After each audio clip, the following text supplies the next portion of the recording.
from writer-director Rian Johnson. The Holy Grail. A perfectly impossible crime. Wake Up Dead Man has critics singing its praises. God help me. Anything else? It's a deliciously entertaining mystery. That's nice. It's certified fresh. It's a miracle! Okay, you're freaking me out now. It's the best Knives Out movie yet. This case is solvable, right? Oh, you'll see. It's fun.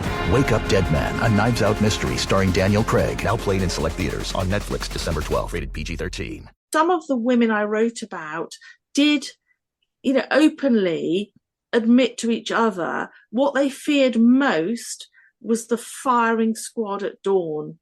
But they still carried on their work because they knew that the British needed the information, the intelligence they were gathering. It was the only way they could ultimately win the war.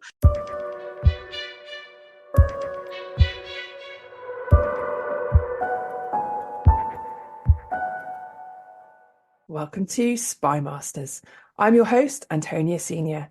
In this episode, the story of Edith Cavell, nurse, spy, heroine. Debate has raged about Edith ever since her death. Was she an agent of British intelligence, or has her role been exaggerated? Historian Helen Fry is here to answer the question definitively. Helen has written and edited more than 25 books covering the social history of the Second World War, British intelligence, espionage, spies. There is nothing Helen doesn't know about the role of women in intelligence. In fact, that's the entire topic of her latest book, Women in Intelligence. It's a groundbreaking study of the role of women in British espionage throughout the 20th century. We'll be talking about how Helen's research has led her to some incredible insights about the real Edith Cavell. We'll talk heroism, resistance, spies and firing squads. We've got some brilliant guests coming up on Spy Masters podcasts, including former head of the CIA, General David Petraeus. So follow us on social media and wherever you get your podcasts. Now I'll hand you over to me, talking to Helen. Helen, welcome. Thank you so much for being on the podcast. I'm delighted to be part of it. Thanks for the invitation. Not at all. It's brilliant to have you here. Your book is quite a feat of archival research. It's extraordinary. It's exhaustive. It's incredible, really. I want to focus on one aspect of it today and do a bit of a deep dive. So we're going to talk about Edith Cavell, whose story I thought was absolutely fascinating. So let's start at the beginning. Well, not the beginning for her. She was 48 at the beginning of the story, which is another reason I thought it was fascinating. Us middle-aged women, I like seeing tales of heroism of people feeling a bit menopausal. So it's 1914. Edith Cavell is in Belgium when the war breaks out. Why is she there? What's she doing? What's happening? So Edith Cavell had already been a nurse for at least 10, 12 years before the outbreak of the First World War. So she was nursing in Belgium, and of course with no expectation when she first went to Belgium that war would break out 12 years later and that she would find herself in a very different situation. And when war does break out in August 1914, she makes the choice not to go back to Britain, but to just kind of keep herself under the radar, working quietly with soldiers. And our traditional view of Edith, and this is part of the debate, we know that she was helping soldiers, French and British, to escape from German-occupied Brussels. But was she a spy? And that's something which, of course, I delve into in the book. I knew that if I wrote this book, I would have to answer that question, and hopefully definitively.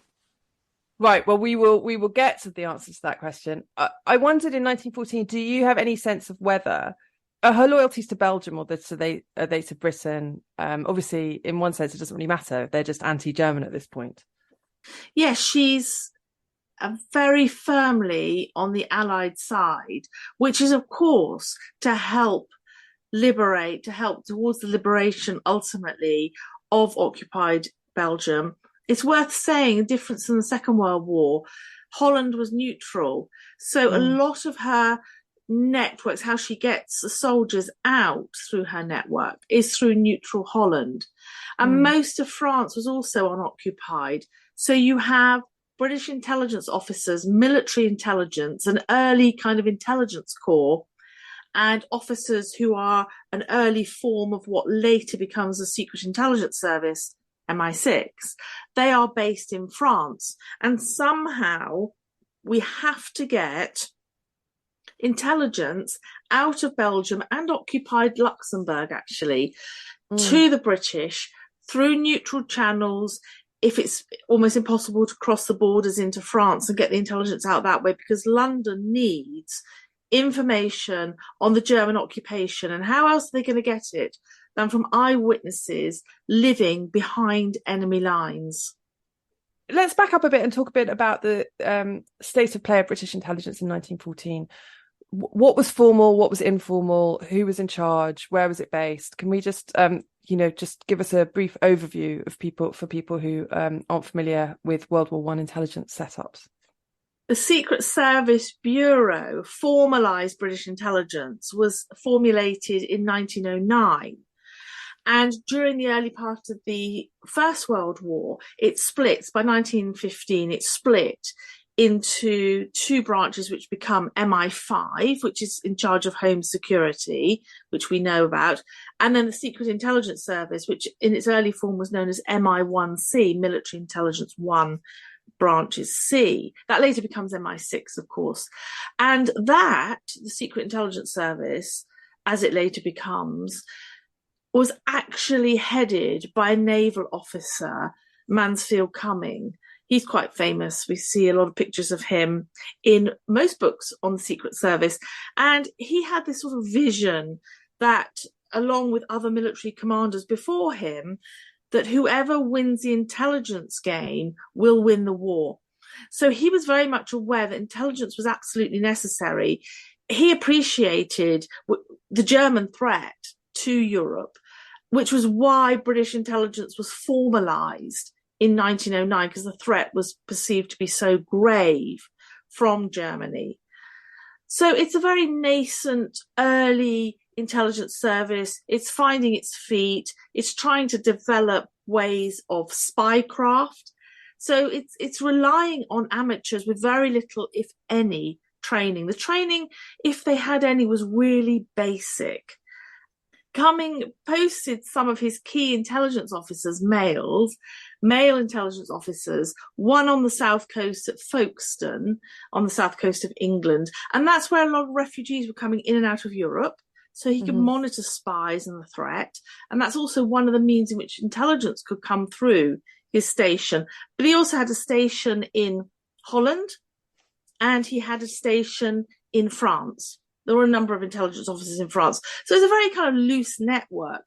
But what they're trying to do is gain information on the movement of German troops across occupied Belgium. Because the Germans, when they had to move their troops to the front line, i.e. the areas we think of, like the Somme, the areas of the border with France, they had to cross Belgium. And the only way they could do that at that time was to transport their whole of their armaments and their troops, including their horses and their artillery, by train. And at this stage, I mean, there's, in later conflicts, there's all sorts of other sources of intelligence. There's aerial intelligence, there's, communications intelligence, but presumably at this stage, what you're really looking at mainly for intelligence is people on the ground with eyes watching, right?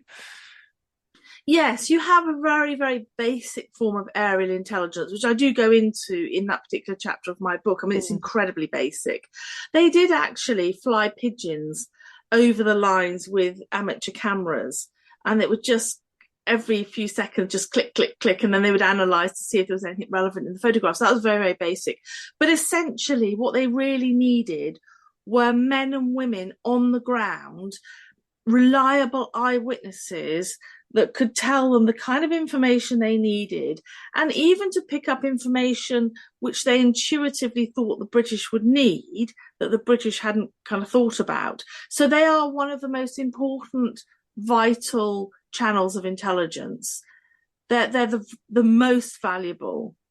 The people directly working for British government in this nascent intelligence service, women, any women in this time?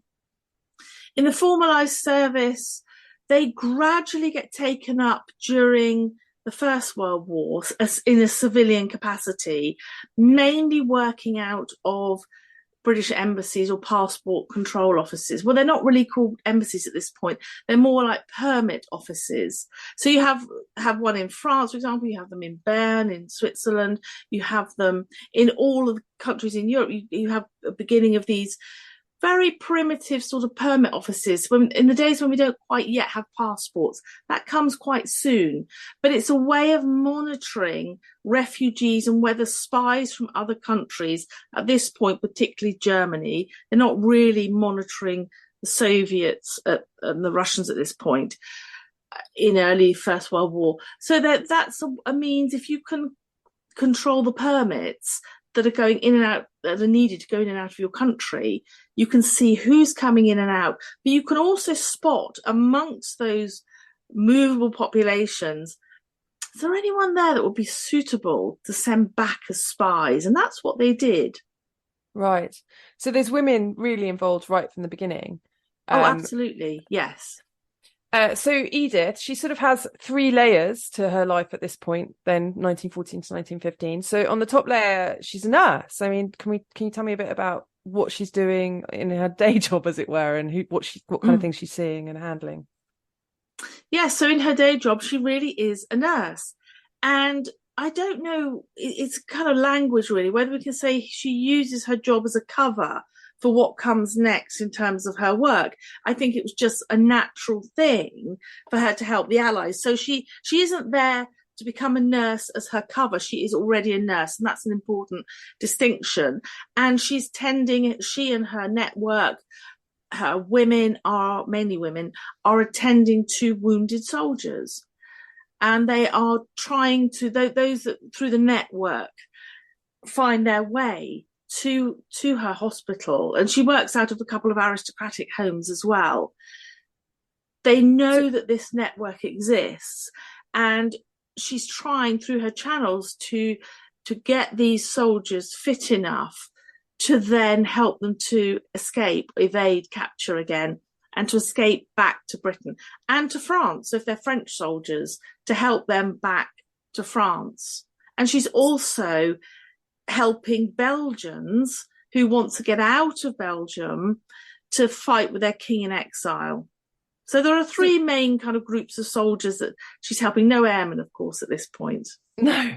So she sets up the network herself, we think. Yes. And that's an incredible thing anyway. So from your description of the network, it's quite an involved organization. She has lots of people working for her. Can you tell me a bit about the kind of structure of the organization and who's in it with her? Yeah, we don't know a great deal because there are as yet no records that seem to survive for her organization. She worked with a man called Philippe Bauq, Bauq. We don't know an awful lot about him either, but the 2 of them together run this organization. She is heading it, so she's most definitely the head. She's overseeing it. She's got the structure, and she's using her trusted contacts. A lot of them, interestingly, are aristocratic women in Belgium, and these women are using their castles, their big homes, to actually shelter soldiers and to help Edith Cavell. But of course, underneath, they're doing a lot more than that, which I know you want to talk about shortly. I did find that completely fascinating, this idea of a kind of network of aristocratic Belgian ladies sheltering privates under their, whatever, behind their suits of armour in there. It was an extraordinary thought. Yeah, it is. And some of them had German soldiers billeted in their chateau. And of course, they ran this completely under the radar, under the noses of the German troops. So you might have some German troops garrisoned in your barns or in outbuildings on your land, or even in some of the officers might be in some of the nice rooms in your chateau. But I love the fact that they might come down for breakfast, and this genteel aristocratic Belgian lady would be helping them, their breakfast and being charming. But she's really working for Edith Cavell. I mean, that takes a lot of courage, doesn't it? And the Germans never suspected. They never suspected these women.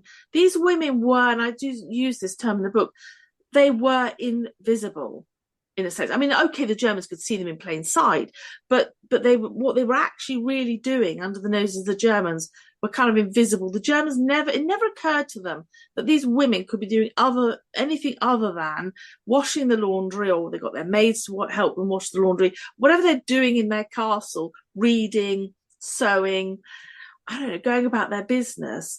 It never occurred to them that these women could be doing anything else.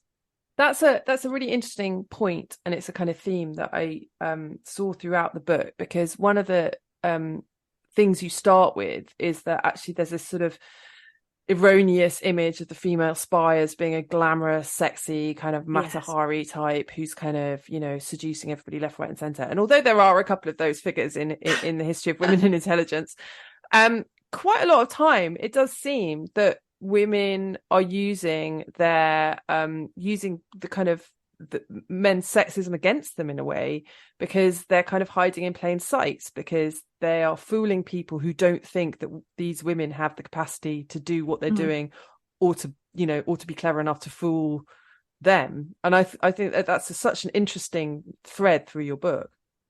Yes, it is, and something I think that's relatively new in our understanding of history of the Second World War, and in particular of women's roles within that. This early period is utterly fascinating, and I think it does bust some of those myths. In fact, you mentioned Mata Hari, who, of course, I'm not so harsh on her herself, but what's happened with her legacy. And in fact, in her MI5 file, which has been declassified, MI5 opened a file on her because they were concerned she had travelled into England. They were concerned about her risk. And they, in the end, decided, although she was executed by the French, MI5 decided they really had no evidence against her that she was a double agent working for the Germans.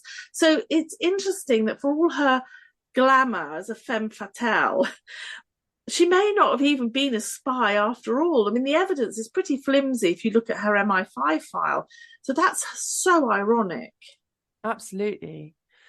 There's another irony, I guess, that I was thinking when I was reading your book, that if you're a kind of contemporary female intelligence operative, our modern society works against you, right? Because you're not underestimated anymore in quite the same way. It must be more difficult to get away with what you need to get away with. You mean in contemporary times? Yeah. Now that we've sort of largely, arguably dismantled a lot of the patriarchy, it means that for female intelligence operatives, there's fewer places to hide, right? Well, I don't know. I don't look at anything modern. I kind of tip into early Cold War. But I suppose from an educated kind of comment guess, if you like, yeah, I guess that's true up to a point. But I just wonder if there are still cultures where women are invisible, and it might still work, but who knows? That's true. Well, one advantage there of being an invisible woman. But so back to our main invisible woman, Edith. So she is operating as a nurse. She's operating this clandestine network. She's running all these aristocratic Belgian women. Do we have any sort of sense of the number of men that, primarily men, I assume, that she managed to get out of occupied German territory? Yeah, about 15,000 French men, which is a lot, awful lot. In the time that, because her organisation basically collapses after her death. It doesn't continue. So in a relatively short space of time, we're talking about 14 months, effectively 15 months. She and her network are smuggling out around 15,000 French soldiers. The British soldiers are much harder. I saw no figures to give us any guidelines on how many British soldiers she managed to get out. We just don't have that information. Okay, and then let's move down to the third layer. So your contention in the book is that for a long time it's been disputed whether that was the extent of Edith's wartime heroism, which is enough to be going on with. You found out a little bit more about what she was actually up to in that period. I did, because I knew that if I was going to write this book, that was one of the outstanding questions that I felt I ought to try and answer. is there enough evidence to finally say either way? And when I started out, I had no idea what I would find. I was quite prepared to discover that she wasn't a spy and quite prepared to discover that she was. And I discovered files in Brussels and London that conclusively, definitive evidence puts this whole debate to bed now. She absolutely was running a spy network. She was head as a spy mistress, if you like. She founded and headed this intelligence organization alongside helping the soldiers to escape. So it's definitive evidence. And we have the eyewitness. We have several eyewitness accounts, and we even have a list. I don't know how extensive it is, whether there are any more names, but there is certainly a list of names, a couple of pages of A4 that list the names of the men and women who worked for her in her intelligence organization. That's absolutely incredible. Just, with your historian's hat on for a second, that must have been quite a moment when you found this evidence in the archive. Yeah, that's an exciting moment. That's the eureka moment when you want to kind of scream and say, yes, but of course you can't, because the archives, as you know, all archives are incredibly silent. Everyone's busy working on their own thing, and you just want to cheer. And you don't know when that moment's going to come.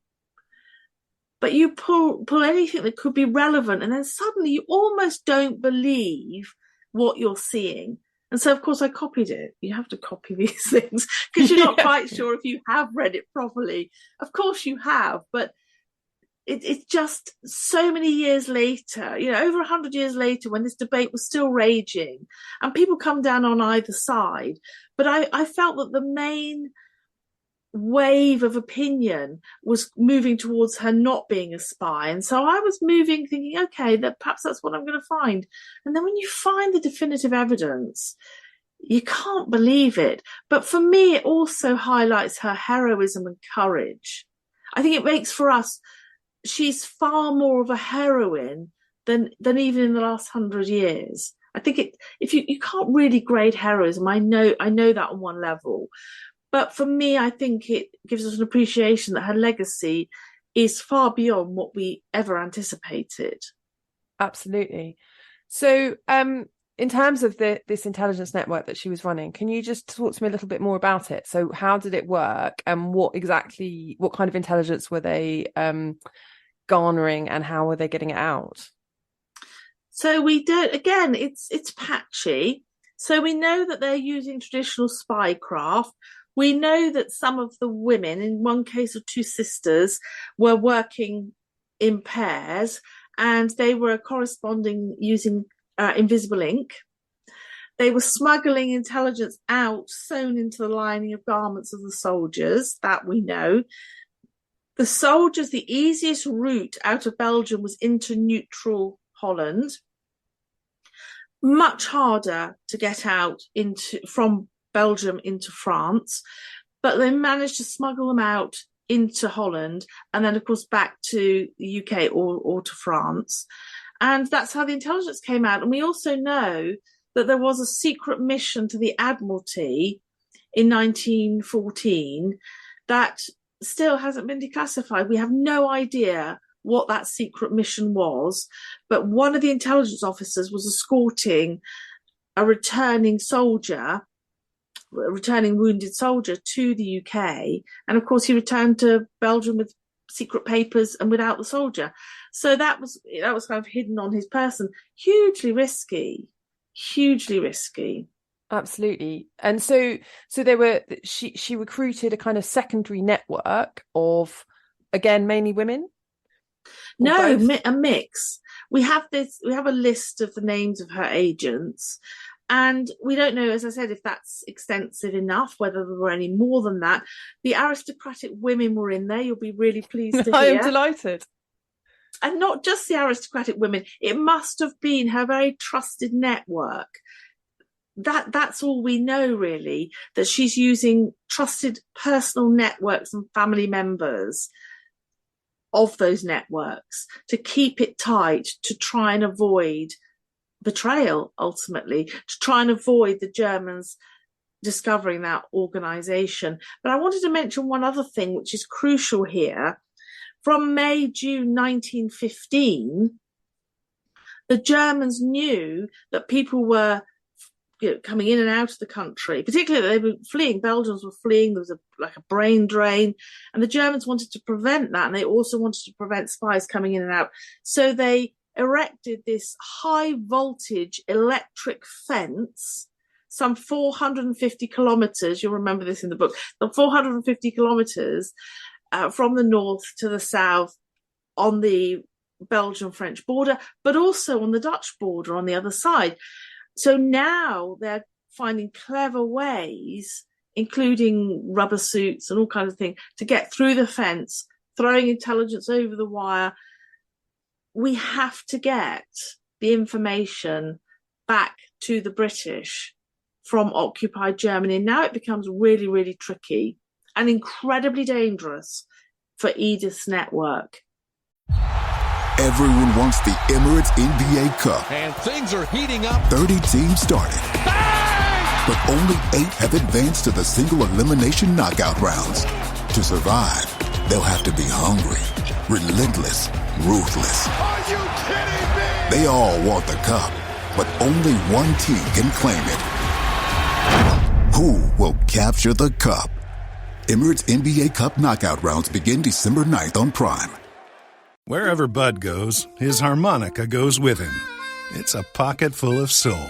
Now he's living with prostate cancer. He asked his doctor about Xtandi enzalutamide. Xtandi 40 milligram tablets treats men with prostate cancer that has spread to other parts of the body and responds to a medical or surgical treatment to lower testosterone. Xtandi may cause serious side effects: seizure, a brain condition called PRESS, allergic reactions, heart disease that can lead to death, falls and bone fractures, swallowing problems, or choking that can lead to death. Stop Xtandi and get medical help at once if your face, tongue, lip, or throat start swelling. Tell your doctor at once if you faint, have a seizure, quickly worsening headache, decreased alertness, confusion, vision problems, chest pain or discomfort, or shortness of breath. Xtandi can cause harm to an unborn baby or miscarriage. Use birth control during and 3 months after Xtandi. Common side effects include muscle and joint pain, feeling unusually tired, hot flashes, constipation, less appetite, diarrhea, high blood pressure, bleeding, falls, fractures, and headache. Talk to your doctor and visit Xtandi.com. And Edith's network, there begins to be some evidence, doesn't there, that the Germans are kind of onto them. And there's some German spies in Britain. Can you tell us about that? Yes, Edith's aware at one point of, she describes the man with a Cockney accent who's actually seems to be following her or watching her. So she sends a message back that's to go through the British intelligence contact in Holland, in Rotterdam, and also to get back to her mother, because she was just conscious that there were Belgian spies, we picked up most of them, Belgian spies operating in England, and they were trying to befriend certain families that they believed had relatives working against the Germans in occupied Europe. And Edith was just aware that, they could actually inadvertently ask quite innocent questions of her mother, maybe approaching her in a cafe or just casual chit chat. Oh, how's your daughter? Haven't seen her for a bit, whatever. And so Edith sends that message back to her mother. But sadly, by the time her mother receives it, Edith's already dead. Mm. Yeah. But Edith was certainly aware that they could well have been compromised already.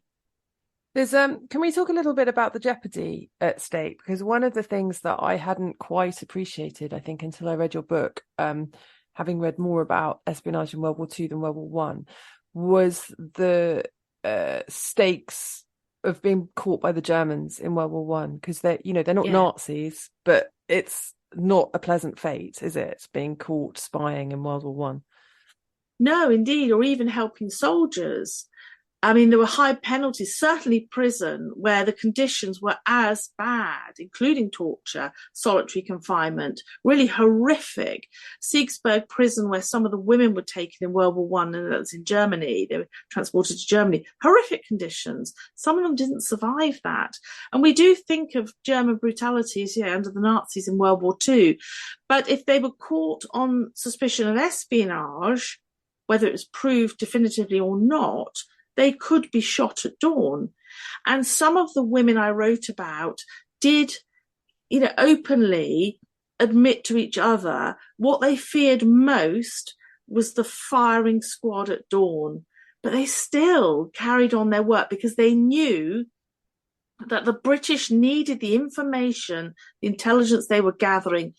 It was the only way they could ultimately win the war, because otherwise the Allies are fighting blind. They cannot see what is happening behind that electrified fence. There's no way of easily getting in and out of the country. So those indigenous Belgian men and women took enormous risks. They crossed borders at vulnerable points, but at any moment, if they were captured, they faced German brutality.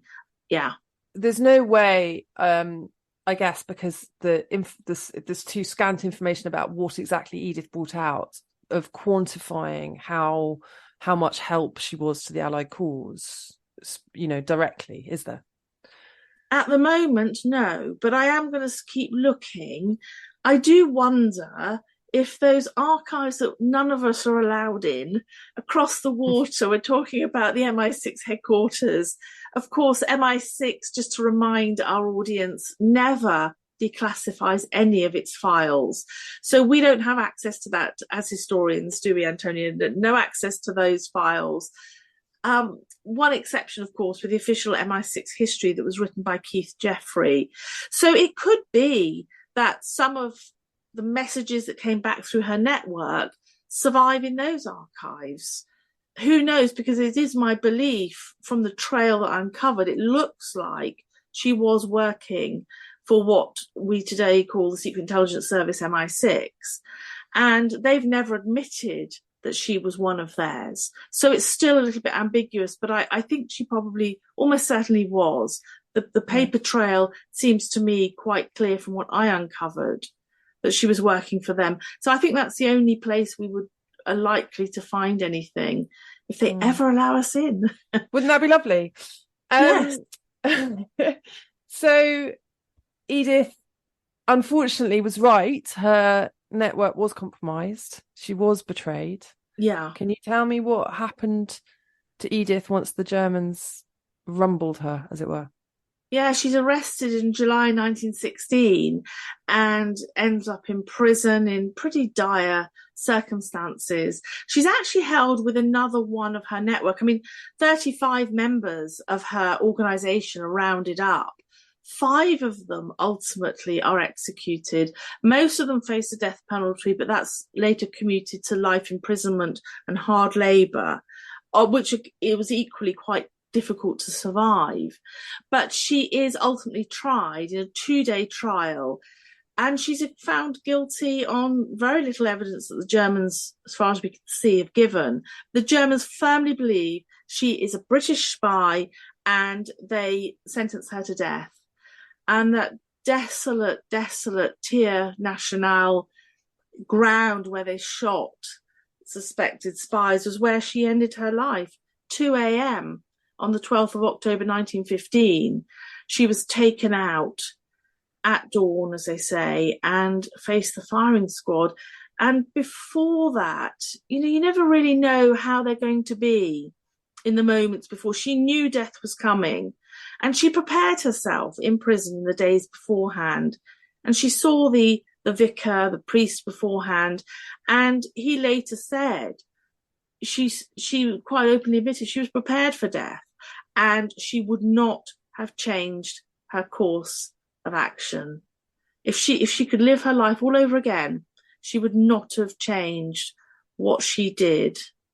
That for me is extraordinary. She must have been absolutely terrified, but it doesn't seem, she seemed to have been resigned to her fate, and the fear seemed to have dissipated at the end.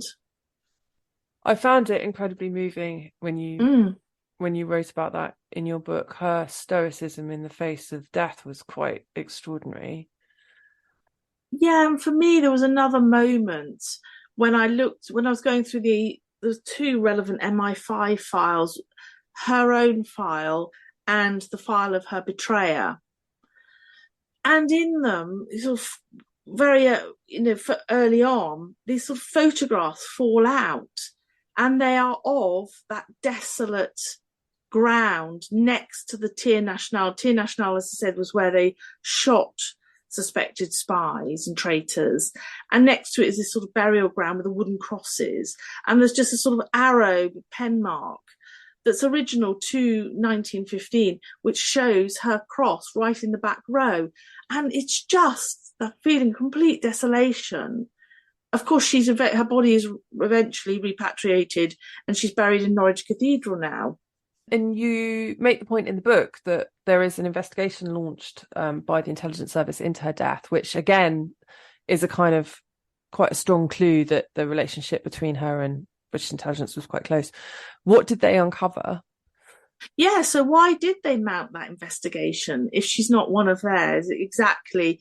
Well, that investigation was mounted by Sigmund Payne Best. Anyone who has knowledge of that world will know he worked for MI1C. He worked for the Intelligence Corps in World War One, but effectively he was part of MI1C later himself, Secret Intelligence Service. And he actually does unmask who the betrayer is, Georges Queen. And it's very clear.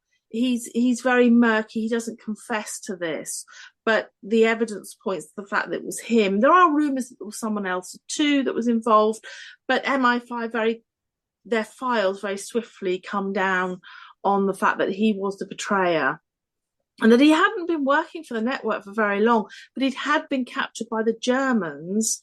And I'm not sure. It's not clear that they've turned him.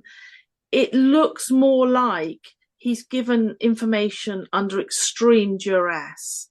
And that's always incredibly tricky, because I guess none of us know how we would behave under those circumstances. So the other thing that was a link was then the letter from Vernon Kell to Edith's mother. Can you tell us about that? I mentioned these photographs that fell out of the file, and they were sent by the French authorities, actually, to Vernon Kell. Vernon Kell was the head of MI5. So we talked about Mansfield Cumming, who becomes the head of the Secret Intelligence Service. So they work alongside each other in these two separate organisations. And that, again, is a link to Edith Cavell, to British intelligence. So Kell writes to Edith's mother. Kell writes to Edith's mother and encloses these photographs. And the letter is edged in black, which, of course, is what they used to do when anything to do with mourning. So that, again, is quite striking when you see that in the archives, a letter that's edged in black. And these photographs are included in that. And he writes to her and says, I hope that these photographs will be a comfort. And I suppose to us it seemed quite bizarre. How would we react if we received photographs of the grave of one of our children?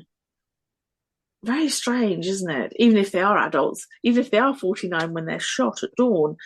Very, very strange. But he believed it would be of a comfort to Edith's mother. And she writes back and says, thank you so much. Obviously she's struggling with Edith's death, but that it was a comfort to her to see visually her final resting place. But of course, it's not her final resting place. Later, as we know, she's repatriated. Can we talk a little bit about her legacy? Because I also found it very moving in your book, your contention that Edith provided a sort of template for heroine and resistance to generations of women who came after her. And I thought that was a really lovely way to put it. Can you just talk a little bit about how she sort of resounds through the rest of the history? Yes, I suppose traditionally we understand that she was used as a recruiting tool for women later on, but I found something quite unusual and something that I hadn't read before, and that is she does become the inspiration for women to spontaneously and actively go out to try and help the Allies, to find these underground networks, to work for the Allies in both world wars. It's really interesting. And some of these women do specifically say, Edith Cavell was my heroine. It's why I took the risks I did to continue her cause. And the women who are inspired by her are undertaking either dangerous missions or intelligence work. So it's not necessarily that they're inspired to become nurses, although that is an undercurrent in some cases, but primarily she becomes that kind of heroine who inspires them to take up the cause. And some of those women end up losing their own lives as a result. I just find that an incredible thread in the research that was quite unexpected. There are so many stories of heroism in your book. It's almost overwhelming, reading them all in one collected place. And I suppose many of the readers will have one of the reaction that I had, where you turn inwards and question yourself, would I have that kind of heroism in that kind of circumstance? I think in my case, resoundingly no. I don't think so. Do you think about that when you're in the archives and you're looking at these women's histories and fates and lives up close? How often do you ask that question of yourself? Yeah, I have done. Not very often, but I have done. And I suppose kind of twofold response to that, really. First is you never really know how you're going to react until you're sort of in the situation, in the field, if you like. So I don't know if the crunch comes, I would like to think I would not be a bystander. I don't know. I would like to think I would do something. And then in writing this book, I did reflect. I don't think I could have had the courage to have been dropped behind enemy lines like the women of F section that were dropped into France. I really don't think I could have done that. But a part of me kind of thinks I might have been okay cycling around occupied Europe with my bicycle and my bread in the front with little secret messages hidden. I might be okay. I might be up for that. But who knows, if you face a firing squad at dawn, terrifying, but you can't change that fate. So those are my reflections. I did think, reading it, there are some mothers in there, because I do think when I ask myself that question, I think, there's the pre-motherhood me, and I think I probably could have done something. And there's the post-motherhood me who would have just, stayed inside and barricaded the doors. And I wonder whether that was something that you thought about as well, whether, it's not a question I would ask of somebody writing about male intelligence. So in one sense, I feel a bit odd asking it, but do you think motherhood has an impact on these women and their ability to carry out these incredibly dangerous roles? I think possibly, yeah, because if I think back, I'm not sure I would have risked my life. While mine were young, I wouldn't even fly without them, because I thought, what if they lost their mother? Yeah. So I think that's a valid point. And it's interesting, what emerges through the book is how many women are of middle age, how many of them are in their late 40s and beyond. And some of them as older in their 80s who are working for these intelligence networks. And perhaps they move to a different stage. They've all had families, a lot of them have had families, but then we also have examples in the book where there are women carrying out intelligence duties with children in tow, if you like. And that becomes tricky, but the intelligence services do make some allowances, but they're not, on the whole, agents being dropped into dangerous situations in occupied Europe. There are still women in dangerous situations behind enemy lines doing dangerous things. So I think it's quite nuanced, and there's probably a lot more that we have to learn as historians, unpack more of these stories as we go forwards. What I tried to do in this book, and like you said, it's full of incredible detail and stories. I didn't want it to be flimsy, in the sense that I really wanted people to come out of it thinking, oh my goodness, the overwhelming legacy, just to get a glimpse that this is an enormous legacy. And I like to think the detail of the book, the research and the sheer number of women I managed to include across civilian and uniformed services gives us a sense of that, a kind of awe and respect. It's not definitive, but it's a pretty full history. But I like to think that that's one thing readers will take away. Oh my goodness, I never knew there was all this hidden legacy of these women. Oh, well, I certainly took that away. I came away with enormous awe and respect for the women involved, and also, to be honest, for the historian who managed to put it all into one book. So there was a challenge, I tell you. It was a challenge, but well, no, it's an incredible feat, and I think that's a wonderful note on which to end. So, Helen, thank you so much for joining us and talking to us about Edith. And I really hope that maybe when the paperback's coming out, we'll meet again and pick up another couple of stories from this amazing book. So, thank you. Thank you. Thank you for listening. Don't forget to follow us. We've got General David Petraeus on the evolution of military intelligence coming up, Roger Morehouse on how resistance and intelligence networks brought news of the Holocaust to a disbelieving world. And we'll go further back in history to uncover the story of 16th century maverick, philosopher and probable spy Giordano Bruno with best-selling novelist S.J. Paris. So stay with us. Don't miss out. Come in from the cold with Spy Masters.